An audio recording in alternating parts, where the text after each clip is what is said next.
రాజ్ అమ్మ నాన్న విషయంలో ఇంక ఇందు అయితే వాళ్ళ 25th యానివర్సరీ బాగా చేసిందని, అది కూడా జీరో బ్యాలెన్స్తో చేసిందని ఎవరు ఆ అమ్మాయి అని చెప్పిన వాళ్ళని చలపతి వాళ్ళని అడుగుతూ ఉంటే, ఇంకా అందరూ అయితే ఎవరో ఎందుకై ఉంటారు, ఇంటి కాబోయే కోడలు కాబట్టే కదా ఇవన్నీ పనులు ఇలా చేస్తుంది అన్నట్టుగా వేరే అతను అంటే, ఇంకా ఇందుకైతే ఏం అర్థం కాకుండా రాసాయి చూస్తుంది.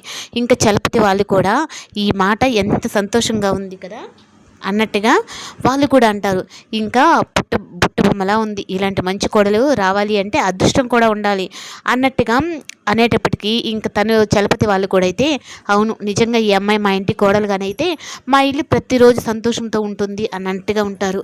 ఇంకా ఇందు అయితే రాసాయి అలా చూస్తూ ఉంటే, అమ్మో ఈ పిల్లని కానీ నేను పెళ్లి చేసుకున్నానంటే ప్రతిరోజు బంతి భోజనాలు పెట్టుకుంటూ ఈ జీరో బడ్జెట్ అని చెప్పి నా చేత మొత్తం చేపిస్తుంది. అయినా ఇలాంటి వాళ్ళని కాదు నేను గొప్ప ఇంటి సంబంధం చేసుకున్నాను అంటే ఒక్క దెబ్బతో సెటిల్ అయిపోవాలి మనం అన్నట్టుగా ఉండాలి అంటే, లక్కీగాడైతే ఏంట్రా మామ ఇందుని పెళ్లి చేసుకోవాలని చెప్పి నీకు మనసులో ఉందా అంటే, కానీ తన క్యారెక్టర్ మంచిదే, కానీ ఆ నోటి కానీ తెరిచింది అంటే ఆ నోట్లో మన ఇద్దరు ఏదైనా తప్పు చేసి దొరికిపోయామంటే మన ఇద్దరిని బయటకు కట్టేసి మరి కొడుతుందిరా.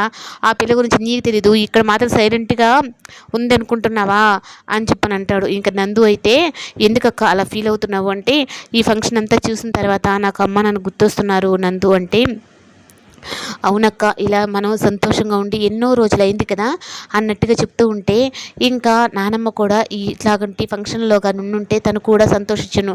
అయినా నానమ్మకి తాతయ్యకి ఎలా ఉంది అంటే, తాతయ్యకి ఆపరేషన్ అయితే అయిపోయింది, కానీ రేఖ ఆంటీ నుంచి నీకు ప్రమాదం ఇంకా ఉందక్క అని చెప్పని నందిని అయితే ఇందుని హెచ్చరిస్తుంది.